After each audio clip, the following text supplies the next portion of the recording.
자, 여러분 교재 220쪽이 되겠습니다. 35번 문제가 되겠죠.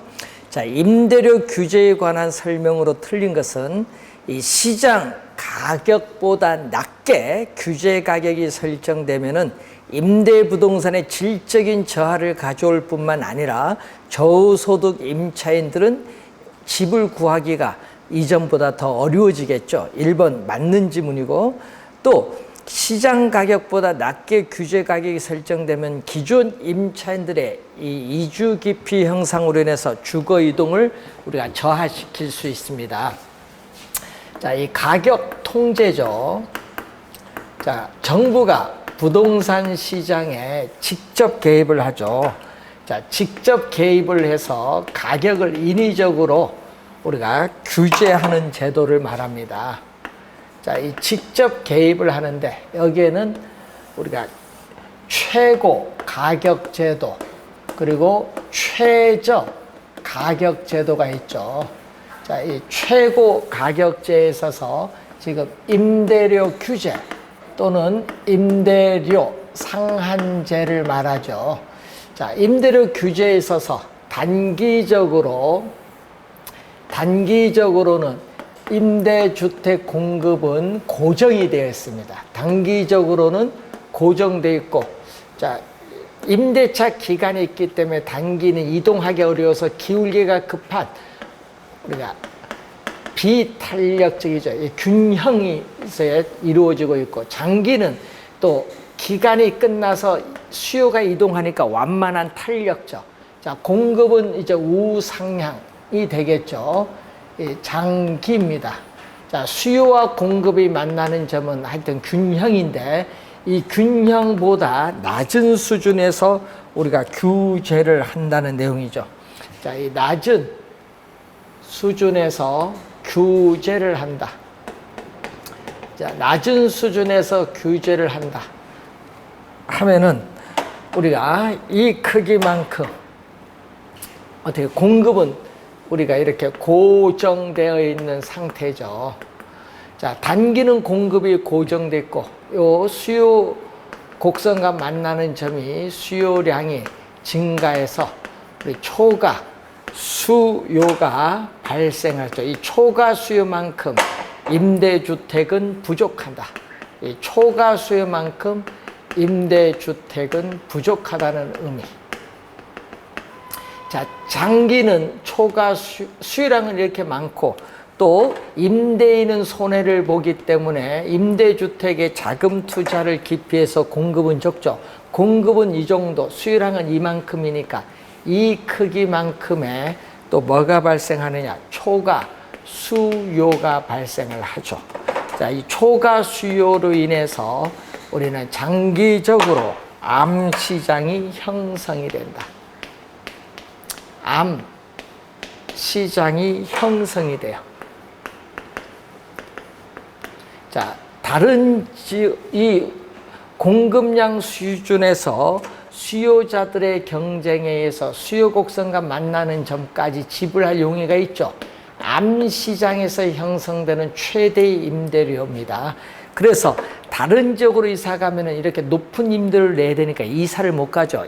그래서 기존 임차인들의 이주 기피 형상으로 인해서 주거 이동이 저하된다. 그래서 맞는 지문이 되겠고, 시장 가격보다 낮게 규제 가격이 설정되면은 이러한 초과 수요가 발생해서 임대 부동산의 부족 형상을 초래하게 됩니다. 정부에서 규제하는 임대료 한도가 시장에서 결정되는 균형 임대료보다 높으면 시장에서 초과 공급이 발생하는 것이 아니라 어떻게 돼? 초과 공급이 발생을 하는 것이 아니라 이렇게 수요, 공급에 의해서 이 균형보다 규제 임대료가 이렇게 높으면 이미 균형에 도달됐기 때문에 임대주택 시장에 아무런 영향을 미치지 않습니다. 4번 정답. 자, 시장 가격보다 낮게 규제 가격이 설정되면 장기적으로 암 시장이 형성되고, 암 시장에서 형성되는 가격과 규제 가격에서의 우리는 임대료에 대한 이중 가격이 형성되죠. 이중 가격이 형성이 된다는 거죠. 이중 가격이 형성된다. 자, 36번 문제로 갑니다. 자, A 지역 임대 아파트 시장 수요 함수가 공급 함수 주어졌을 때 균형이 있죠. 자, 균형은 수요량과 공급량이 서로 같을 때 균형이다. 자, 이 수요량과 우리가 공급량이 서로 같을 때 균형인데 수요량은 100-2분의 1P고 공급량은 20 플러스 3분의 1P다. 자, 그러면은 우리가 수요 공급인데 분모를 없애주기 위해서 양변에 6을 곱해준다. 자, 양변에 6을 곱해준다는 얘기죠. 자, 6을 곱해주면은 100-2분의 1P 우리가 20 플러스 3분의 1P죠.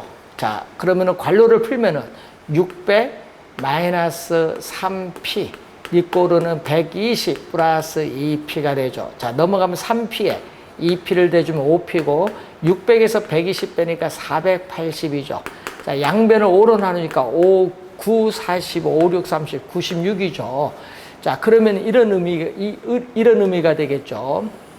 수요와 공급에 의해서 만나는 점이 여기 96이에요. 자, 이 96인데 문제는 이 시장 균형 임대료에서 36만 원 낮췄다. 자, 여기서 36만 원 낮추니까 얼마죠? 여기 60이 되겠죠. 60. 예, 60이 됩니다. 자, 이때 초과 수요량은 얼마냐? 자, 60일 때 수요량은 여기죠. 자, 수요량은 얼마? 수요량은 100-2분의 1P인데 여기 60이니까 30이죠. 100에서 30 빼니까 얼마죠? 이게 70이 되겠고 공급은 자, 공급은 20 플러스 3분의 1P인데 P가 60이니까 20에 20 대주니까 40이 되겠죠. 자, 그러면은 요 초과 수요는 얼마가 된다? 바로 70에서 40 빼니까 30이 되겠네. 30,000호 1번 정답이 되겠습니다. 초과 수요가 나오는 그러한 내용이 되겠죠. 자, 우리가 6번 문제에 관련돼서 우리가 한번 풀어봤고, 자, 37번 문제 한번 봅니다. 자, 임대 아파트의 수요 함수가 주어졌죠. 자, 수요 함수 QD는 1400-2P가 주어졌죠. 자, 공급은 200 플러스 400P. 자, 공급은 200 플러스 4P가 주어졌습니다. 자, 그러면은 우리가 균형을 또 물어야겠죠. 균형은 1400-2P와 200 플러스 4P 수요량과 공급량이 같을 때 균형. 자, 그러면 6P는 우리가 1400에서 200 빼니까 1200이죠. P는 양변을 6으로 나눠주니까 200이에요. 자, 그럼 요게 200인데 문제는 얼마로 통제했어요? 150만 원으로 통제를 했다. 자, 여기 150만 원으로 통제를 했으면은 자, 요 점이 바로 공급량이죠. 공급량은 얼마? 150 들어가니까 150에 4, 600에 200은 800이죠. 자, 800일 때 가격은 얼마냐? 자, 그럼 800일 때, 자, 요 수식에서 800일 때, 예? 공급량이 800일 때, 우리 QD가 800일 때 얼마냐? 1400-2P. 가격은 2P는 600이 돼서 P는 300이 되겠죠. 그래서 이 공급량이 800일 때 초과 수요자들의 경쟁에서 여기서 수요 800일 때 수요가 800이 된다는 얘기죠. 들어갔을 때 요 가격은 얼마? 300이다. 300. 그래서 암시장에서의 최대 가격은 얼마? 300이 되겠죠. 따라서 5번이 정답이 되겠습니다. 자, 38번. 임대료를 균형 임대료 수준보다 낮은 수준에서 통제할 경우에 나타날 수 있는 효과로 옳은 걸 모두 고른 것. 임대주택 입주자의 이동성이 감소하죠. 주거 이동이 저하됩니다. 장기적으로 임대주택 공급량은 뭐죠? 감소하죠. 임대주택 공급량은 이렇게 장기적으로 임대주택 공급량은 이 균형 여기서 감소하죠. 균형 상태에서. 자, 임대주택에 부과되는 임대소득세가 감소하죠. 임대인의 우리가 수입이 감소하기 때문에 임대소득세도 감소하고 임대주택 수요가 증가하는 거 다 맞네요. 4개 다 맞습니다. 5번 정답이 되겠습니다. 자, 39번 문제로 갑니다. 임대료 규제가 임대주택 시장에 미치는 효과에 관한 설명으로 틀린 것. 균형 임대료보다 임대료 상한이 높을 경우에는, 높을 경우 하면 안 되죠. 낮을 경우 해야죠. 낮을 경우에 임대주택의 질적인 수준이 낮아진다, 저하될 수 있죠. 높을 경우가 아니라 낮을 경우. 1번 정답. 정부의 임대료 규제는 일종의 최고 가격 제도로서 균형 임대료보다 임대료를 낮게 설정, 상한을 낮게 설정하는 제도. 2번은 개념이죠.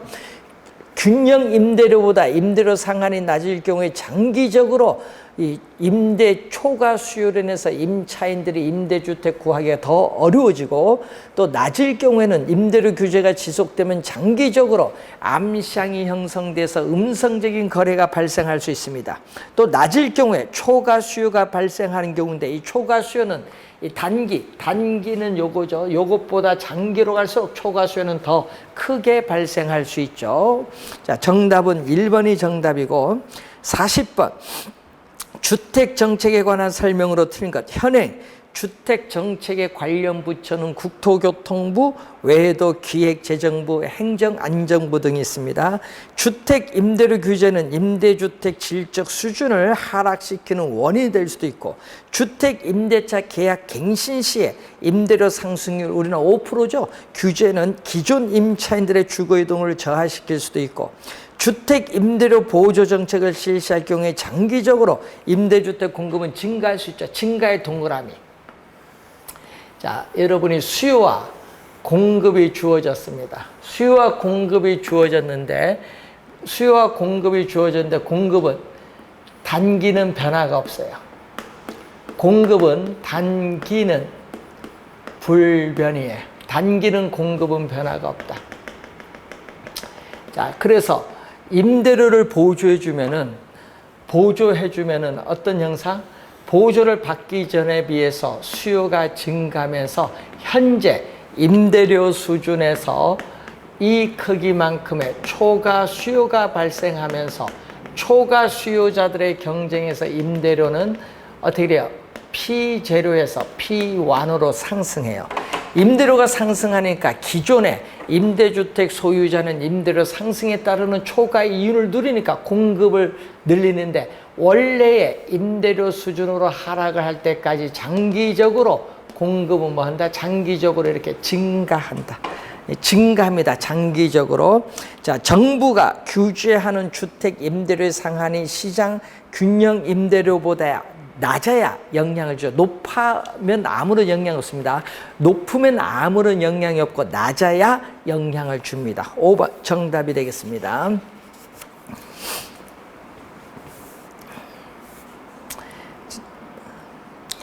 자, 41번 문제로 갑니다. 주택 정책에 관한 설명으로 틀린 것은 정부가 시장 균형 임대료보다 낮은 가격으로 임대료를 규제하면 장기적으로는 임대주택 수요량은 증가하고 공급량은 반대되는 현상, 즉 감소하는 현상이 나타난다. 1번 맞고, 2번 정부의 공공주택 공급은, 자, 정부가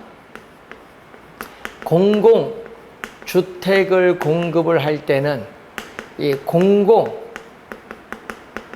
공공주택에서의 임대료를, 공공주택의 임대료를 이 사적 시장에서의 시장 임대료보다 훨씬 우리가 낮게 해서 공급을 해줘. 그래서 이 임대료의 차액, 이 임대료의 차액만큼 저소득 임차인, 즉 우리는 공공주택에 거주하는 저소득 임차인에게 주거비, 주택, 임대료에 대한 보조 효과가 있다. 보조 효과가 있다. 자, 그래서 어떻게 돼요? 2번 맞는 지문이 되겠죠. 3번 정부가 임대주택 공급을 증가시켰을 때 임차 수의 임대료 탄력성이 작을수록 밑줄, 작을수록은 비탄력적. 자, 작을수록은 비탄력적 얘기죠. 자, 비탄력적은 기울기가 급해요. 자, 비탄력적은 기울기가 급하고 기울기가 완만하면은 탄력적이죠. 자, 요게 이렇게 주어졌죠. 자, 그럼 요게 균형 상태죠. 자, 균형 상태에서 임대주택 공급을 증가시켰을 때 비탄력적일수록 가격은 더 많이 하락하고 탄력적은 가격 변화에 민감하게 반응하니까 약간 하락하죠. 그래서 비탄력적일수록 임대료의 하락 효과는 더 커질 수 있습니다. 맞는 질문. 공공지원 민간 임대주택이란 임대사업자가 이 민간 임대주택을 10년 이상 임대할 목적으로 취득을 하여 민간 임대주택에 관한 특별법에 따른 임대료 및 임차인의 자격 제한 등을 받아 임대하는 민간 임대주택을 말하죠. 자, 개념이 나와 있습니다. 10년의 동그라미 칠까요? 만약 시장 임대료보다 규제 임대료를 이렇게 높게 책정하면은 임대주택 시장에 아무런 영향을 미치지 않는다. 초과 공급 발생하니까 틀렸죠. 5번 정답이 되겠습니다. 자, 관련해서 좀 우리가 주의 좀 해두시면 되겠고, 자, 44번 문제로 갑니다. 226페이지에 44번 주거 빈곤층에 대한 주거 안정 정책에 관한 설명으로 틀린 것은 정부가 저소득층의 주거 안정을 위해 공급하는 국민 임대주택의 임대료가 시장 임대료보다 낮다면은 요 임대료 요 차액만큼 우린 임차 가구에게 주거비를 보조하는 효과가 있다. 1번 맞고요. 주택 보조 방식은 크게 생산자 보조 방식. 자, 공공주택 공급은 생산자 보조 방식이에요. 자, 공공주택 공급은 생산자 보조 방식이 되겠고 소비자에게 보조하는 방식 두 가지로 크게 나누어 볼 수 있습니다. 자, 임대료 보조금 지급은 저소득층의 주거 여건 개선에 기여할 수 있죠. 그럼 왜? 실질 소득이 높아지니까. 이 정부가 저소득층 임차 가구에게 보조금을 지급을 하면은 해당 주거 서비스가 정상적인 한 해당 주거 서비스 소비는 증가합니다. 그럼 정상적인 한 서비스 소비는 증가합니다. 감소가 아니죠. 4번 정답. 주택 바우처 제도는 임대료 보조 제도인데 수요자에게 보조하는 거죠. 주택 바우처 제도 주거 급여법. 자, 주거 급여법상 우리가 주거 급여. 이 주택 바우처도 일종의 주거 급여인데 요 두 가지는 소비자 보조 방식. 이 소비자에게 보조해 주는 방식.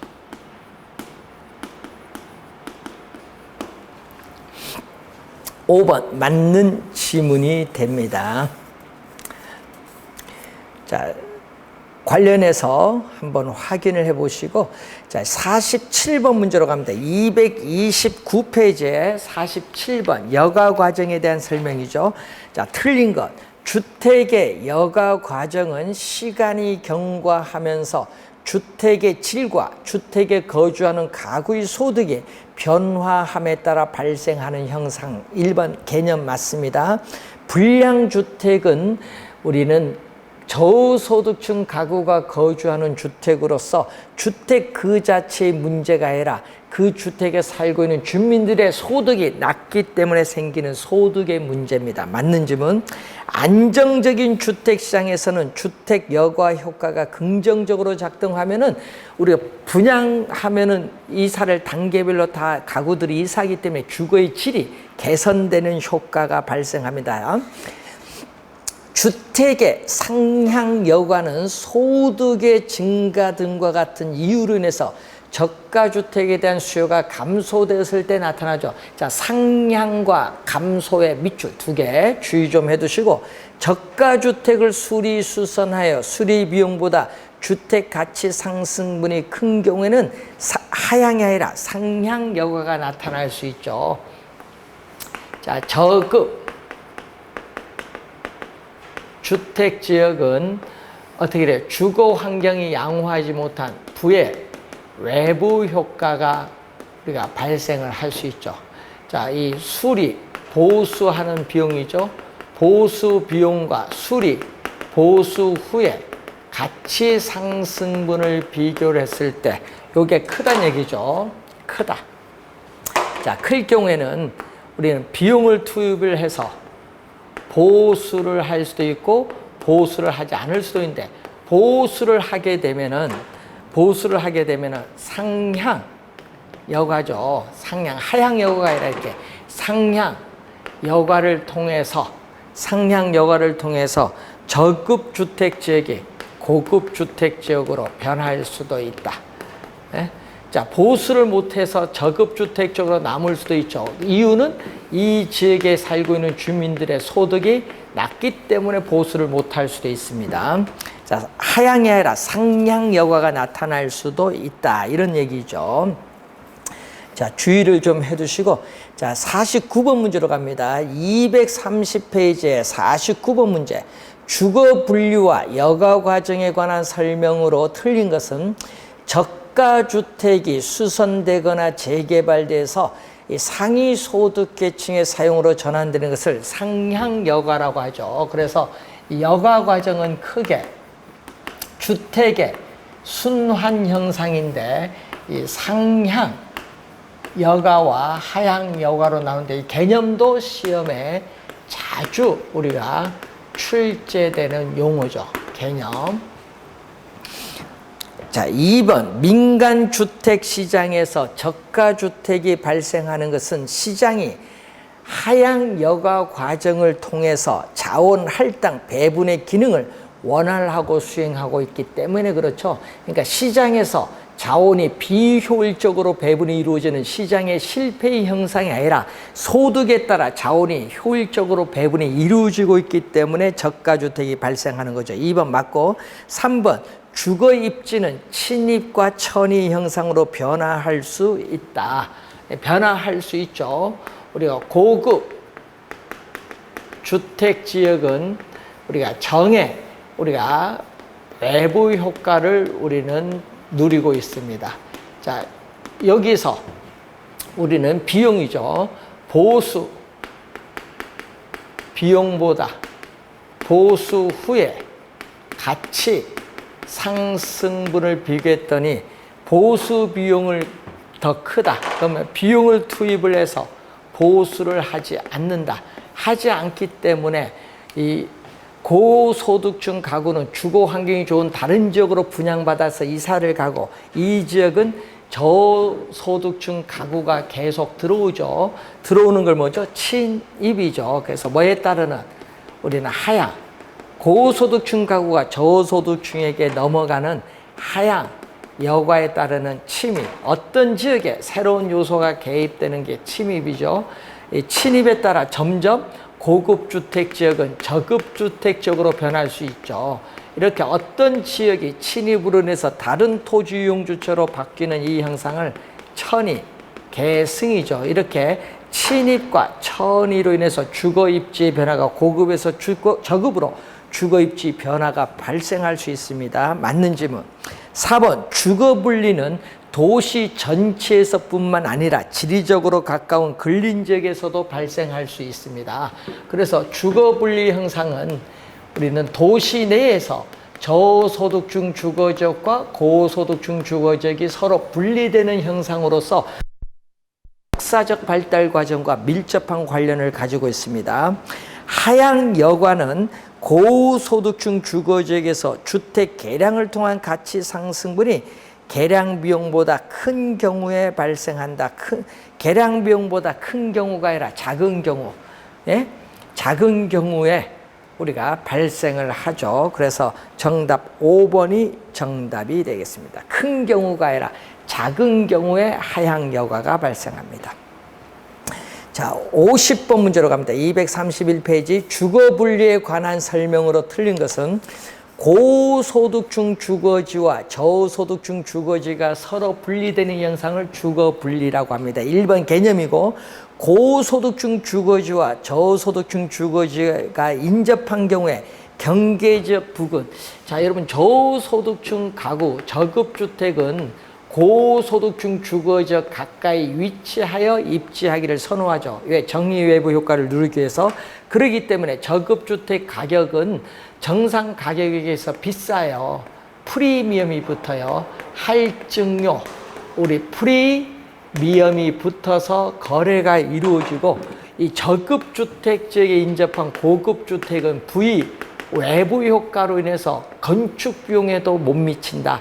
그래서 여기는 뭐가 돼? 할인, 예? 할인, 디스카운트, 할인이 돼서 우리는 거래가 이루어진다. 이게 2번 지문 설명이 되겠죠. 2번 정답. 3번 저소득층은 다른 요인이 동일할 경우에 정의 외부 효과를 누리고자 고소득층 주거지에 가까이 거주하려고 하죠.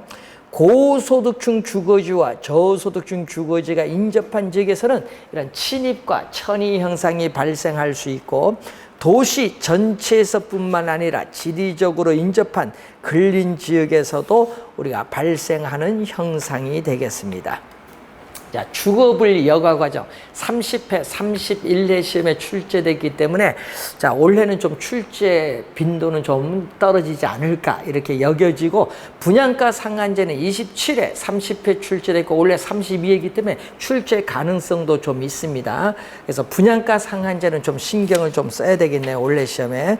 자, 여러분 232페이지에 52번 문제로 갑니다. 자, 분양가 상한제. 분양가 규제죠. 자, 분양가 상한제는 분양가 규제를 묻습니다. 자, 또 수요와 공급인데, 공급은 단기에 변화가 없죠. 자, 이때 수요와 공급에 의해서 우리가 결정되는 균형 가격 또는 시장 가격이 있죠. 자, 이 가격이 너무 높기 때문에 이 가격보다 낮은 상태에서 규제하죠. 이 규제 가격이 법이 허용하는 범위 내에서 받을 수 있는 최고의 가격이면서 우리는 분양 가격의 상한선, 상한 가격이라고 하죠. 상한선, 상한 가격이라고 합니다. 자, 그러면은 52번 문제로 갑니다. 1번. 자, 틀린 건데, 주택 구매 수요자들의 주택 구입 부담을 덜어주기 위해서 신규 분양하는 주택의 분양 가격을 주택 법령에 따라 정한 가격을 초과하여 받지 못하도록 규제하는 제도. 자, 분양가 상한제에 뭐가 나왔죠? 개념이 나왔죠. 여러분, 이 개념이라든지 분양 가격을 우리 실시하는 목적 뭐 이런 게서 뭐 정답을 잘 안 묻겠죠. 예, 효과에서 묻겠지 보통. 자, 2번 주택 법령상 사업 주체가 일반인에게 공급하는 공동주택 중 공공택지 외의 택지에서 주택 가격 상승 우려가 있어 심의를 거쳐 지정하는 지역에서 공급하는 주택인 경우에 이 기준에 따라 산정하는 분양 가격의 이하로 공급을 해야 된다. 또 맞는 지문이고, 공급자의 이윤, 건설업체의 이윤이 저하되어 주택 공급이 감소되죠. 자, 이 건설업체는 이 가격 차이만큼 손해를 보기 때문에 장기적으로 수익성이 악화되면서 장기적으로 이렇게 공급량은 감소한다. 자, 장기적으로 신규 우리가 분양하는 주택에 있어서의 공급량은 감소한다. 공급량 감소하고 아파트를 분양받는 사람은 시세 차익을 누리기 때문에 이만큼의 수요량은 뭐한다? 증가해서 수요량은 이만큼인데 공급은 이 정도 되다 보니까 이 크기만큼의 뭐가 발생했다? 초과 수요가 발생을 했죠. 초과 수요가 발생을 했다. 그 얘기죠. 자, 4번 주택법령상 사업 주체는 분양가 상한제 적용 주택으로서 공공택지에서 공급하는 주택에 대하여 입주자 모집 승인을 받았을 때에는 입주자 모집 공고의 택지비, 공사비, 간접비 등에 대해서 분양 가격을 공시하여야 한다. 반드시. 자, 5번 주택법령상 사업주체가 일반인에게 공급하는 공동주택 중 공공택지에서 공급하는 도시형 생활주택은 분양가 상한제를 적용한다니까 틀렸죠. 도시형 생활주택은 분양가 상한제를 적용하지 아니합니다. 5번 정답이죠. 자, 거기에 해설해 보시면은 분양가 상한제를 적용하지 아니하는 주택, 주택법 제57조 2항에 나오죠. 도시형 생활주택, 경제, 송도 생각하면 돼요. 경제 자유구역에서 건설 공급하는 공동주택으로서 경제자유구역위원회에서 외자 유치 촉진과 관련이 있다고 인정을 하여 분양가격 제한을 적용받지 아니하기로 심의 의결한 경우, 또 관광특구에서 건설 공급하는 공동주택에서 해당 건축물의 층수가 50층 이상이거나 높이가 150m 이상인 경우, 그리고 또 한국토지주택공사 또는 지방공사가 다음에 정비사업의 시행자로 참여하는 등 대통령령으로 정하는 공공성 요건을 충족하는 경우로서 해당 사업에서 건설하는 공주택이죠. 자, 도시 및 주거환경정비법에 따른 정비사업으로서 면적, 세대수 등이 대통령령으로 정하는 요건에 해당되는 사업, 또 빈지 및 소규모 주택 정비에 관한 특례법에 따른 소규모 주택 정비 사업인 경우에 우리는 분양가 상한제를 적용하지 아니하는 주택이죠. 자, 4가지 경우 좀 기억 좀 해두시기 바라고요. 자, 그리고 주택법령상, 자, 주택법령상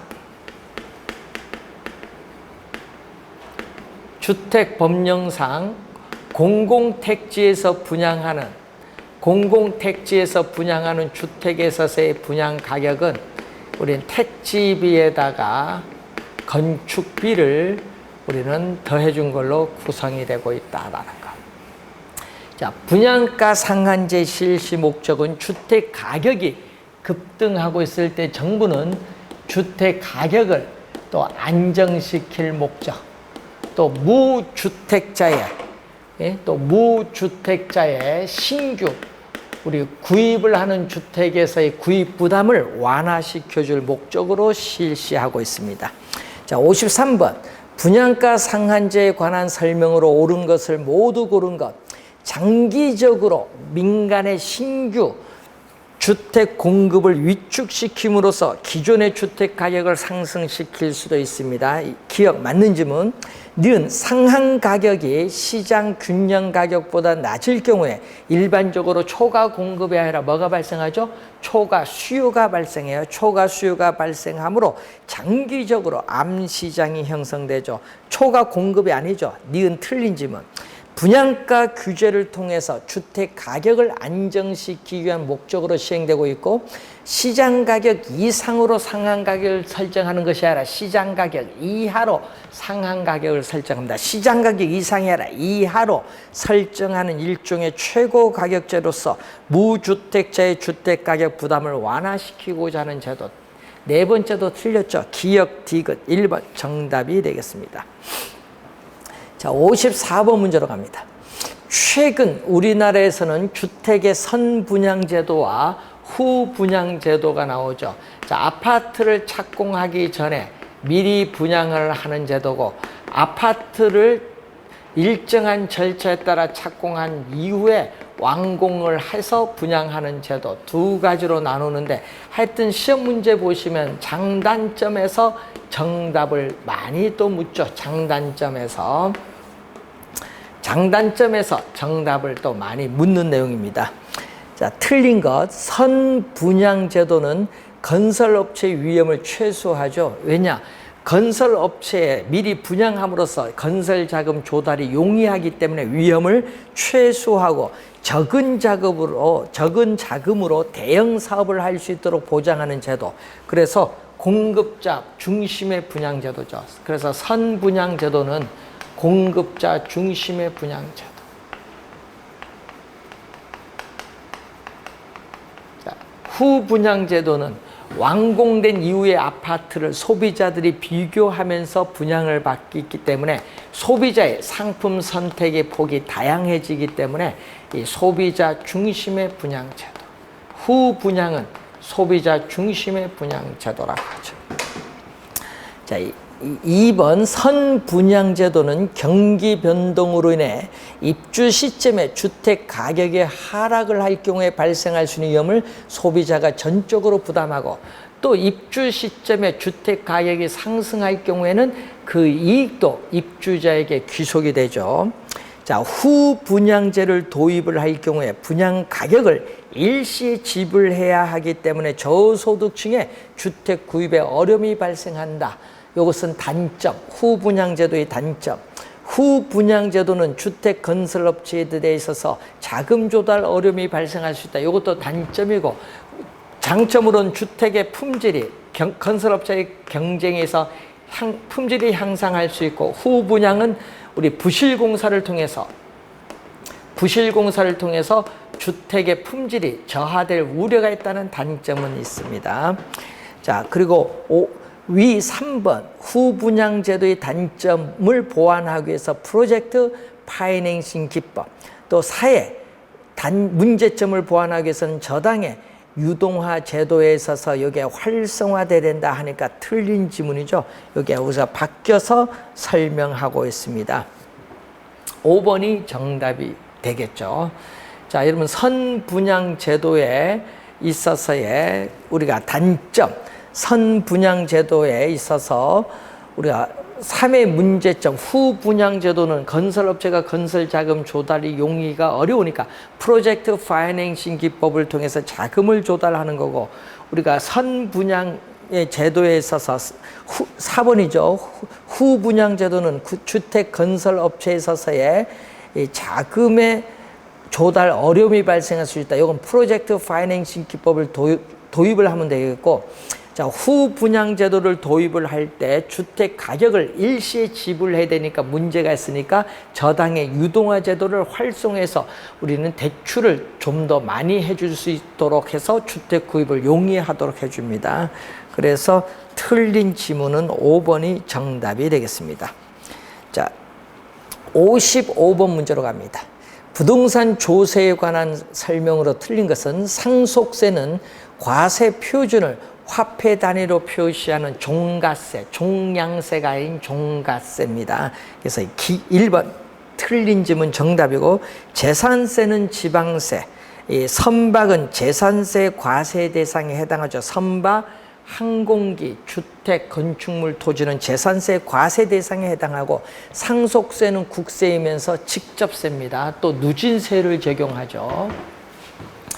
자, 여러분이 관련해서 이 부동산을 취득 단계, 부동산을 취득 단계에 있어서, 보유 단계에 있어서, 그리고 처분 단계, 요즘 3년 영속 이쪽에서 출제를 하고 있죠.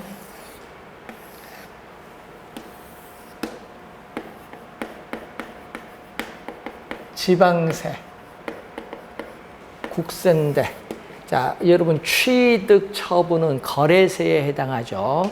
취득 처분은 거래세에 해당하고, 보유는 보유과세입니다. 그래서 우선은 지방세, 보유과세로서 우리 재산세죠. 자, 재산세, 여기는 종합부동산세.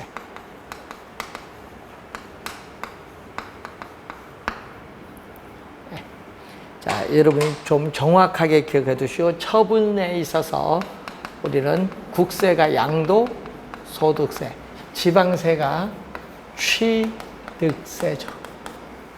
자, 취득 단계 국세로서 상속세, 증여세, 인지세가 국세로서 우리가 중요하죠. 자, 그래서 정답은 우리가 몇 번? 1번이 정답이고, 56번 부동산 관련 조세 중 국세만으로 묶인 것.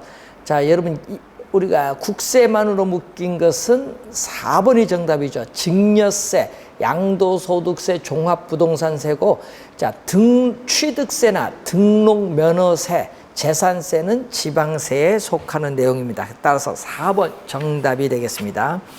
자, 57번 문제로 갑니다. 부동산 조세에 관한 설명으로 틀린 것은 재산세는 과세관청이 세액을 산정하여 납세 의무자에게 교부를 하여 징수하는 세금인 반면 상속세나 양도소득세는 우리가 납세 의무자가 과세관청에 신고를 통해서 납부하는 세금을 말합니다.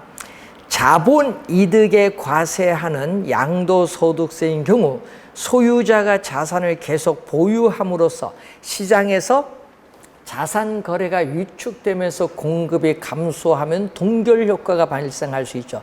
2번은 작년에도 출제했었죠. 종합부동산세는 지방세가 아니라 국세로서 취득이 아니라 보유 단계에 부과하는 조세. 3번 정답이고, 취득세의 납세 의무자는 사실상 취득자를 말하고, 양도소득세의 양도가액은 원칙적으로 그 자산의 양도 당시에 양도자와 양수자 간에 실제로 거래한 가액에 따른다. 그래서 정답은 3번이 정답. 자, 58번 문제로 갑니다. 부동산 조세 유형 중 보유과세를 모두 거는 거. 보유과세 두 가지, 재산세, 종합부동산세. 그래서 디귿, 니을 3번이 정답이고, 자, 59번 문제로 갑니다. 부동산 조세에 관한 설명으로 틀린 것은 종합부동산세와 재산세의 과세 대상은 일치한다 하니까 틀린 지문이죠. 자, 여러분, 재산세의 과세 대상은, 여러분, 재산세의 과세 대상은 주택, 토지, 건축물, 선박, 항공기를 말하죠.